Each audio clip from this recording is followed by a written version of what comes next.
75 दिन बाद यानी कि 2.5 महीने बाद एक दूसरे से मुखातिब हो रहे हैं और संकट का समय चल रहा है। अब थोड़ी सी कहीं ना कहीं परिस्थितियां अनुकूल हुई है, माहौल थोड़ा सा ठीक हुआ है और इस पृथ्वी पर जो भी अच्छे लोग हैं, आप जैसे आदरणीय जय भगवान सिंगला जैसे, जिन लोगों के भी अच्छे कर्म हैं, सत्कर्म हैं, उन्हीं की वजह से कहीं ना कहीं ये पृथ्वी, ये देश, ये राष्ट्र, ये समाज कहीं ना कहीं बचा हुआ है।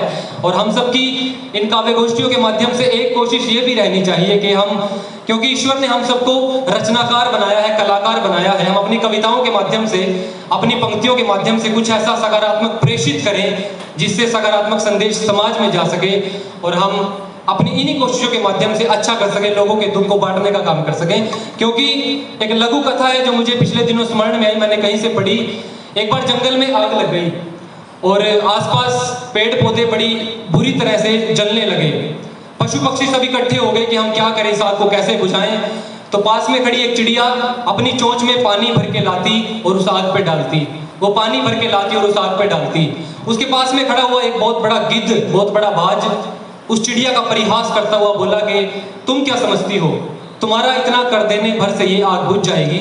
तो चिड़िया मुस्कुराते हुए बोली कि मैं ये नहीं जानती कि ये आग बुझ जाएगी या नहीं, लेकिन मैं इतना जरूर जानती हूँ कि आज से हजारों वर्ष बाद जब इतिहास इस बात को याद करेगा तो मुझे आग बुझाने वालों में याद किया जाएगा और तुम्हें तमाशा देखने वालों में याद किया जाएगा।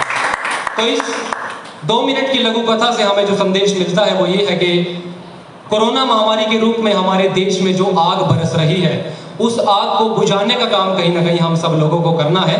और ईश्वर ने हम सबको रचनाकार बनाया तो हम अपनी कविता के माध्यम से ऐसा कर सकते हैं, सकारात्मक संदेश प्रेषित कर सकते हैं। और आदरणीय कुंवर बेचैन साहब की पंक्तियां हैं कि गमों की आंच पर आंसू उबाल कर तो देखो, बनेंगे रंग किसी पर तो डाल कर देखो, तुम्हारे दिल की चुभन भी जरूर कम होगी, किसी के पांव का कांटा निकाल कर तो देखो, किसी के पांव का कांटा निकाल कर तो देखो। और एक हंसता मुस्कुराता चेहरा आदरणीय देव ऋषि जी, जो पिछले दिनों हम सबके बीच से रुखसत होकर के उस ईश्वर के पास चले गए।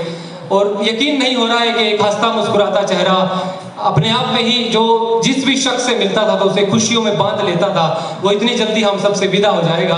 और हम यहाँ तीसरी या चौथी बार आ रहे हैं और उनसे जब भी मिलते थे तो ऐसा लगता था कि पता नहीं कितने वर्षों से मिल रहे हैं। मैं, सौरभ, अनिल, हम तीनों पर तो विशेष रूप से उन्होंने छाप छोड़ी है और आप सबकी बिल्कुल बहुत याद आती है। और आज 70-75 दिनों बाद आप सबसे रूबरू हो रहे हैं तो मैं आप सबको यही कहना चाहूंगा कि आप सबकी याद जैसे किसी गरीब की गरीबी, आप सबकी याद जैसे किसी गरीब की गरीबी बढ़ती ही जा रही है, बढ़ती ही जा रही है, बढ़ती ही जा रही है।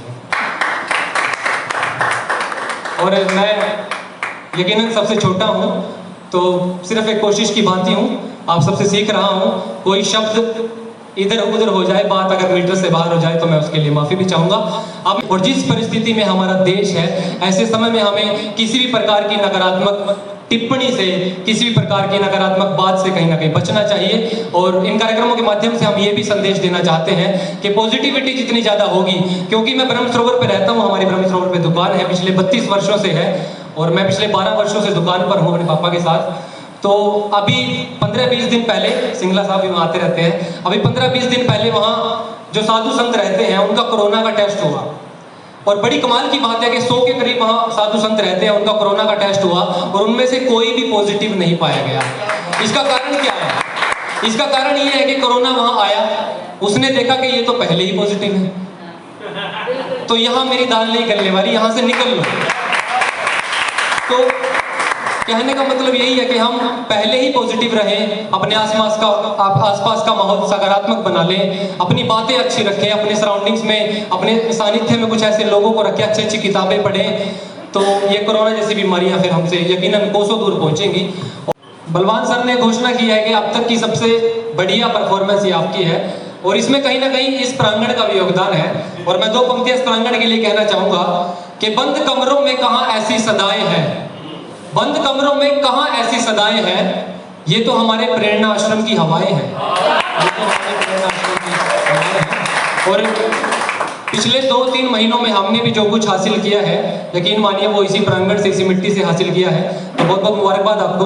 अब मैं आपको, और आज सुबह ही मैंने 2 पंक्तियां लिखी और वो पंक्तियां मैंने तो वैसे ही लिख दी थी, लेकिन इस माहौल को देख करके बिल्कुल सटीक, बिल्कुल शानदार तरीके से फिट बैठ रही है। मैं समर्पित कर रहा हूँ सिंगला साहब को कि बुजुर्ग, खुशियाँ, उम्मीदें, पॉजिटिविटी और ये शायरी। बुजुर्ग, खुशियाँ, उम्मीदें, पॉजिटिविटी और ये शायरी। एक प्रेरणा आश्रम के होने से कितने फायदे निकले। प्रेरणा आश्रम मेरे होने से कितने फायदे निकले। मोहब्बत का फलसफा रह जाए, उलझ के ऐसे मोहब्बत का फलसफा रह जाए, तुझ में और खुदा में ना कोई फासला रह जाए। और हमने देखा है तुझे उस नजर से, और अगली पंक्ति आप संभालेंगे, हमने देखा है तुझे उस नजर से, जिस नजर से तू खुद को भी देखे तो देखता रह जाए।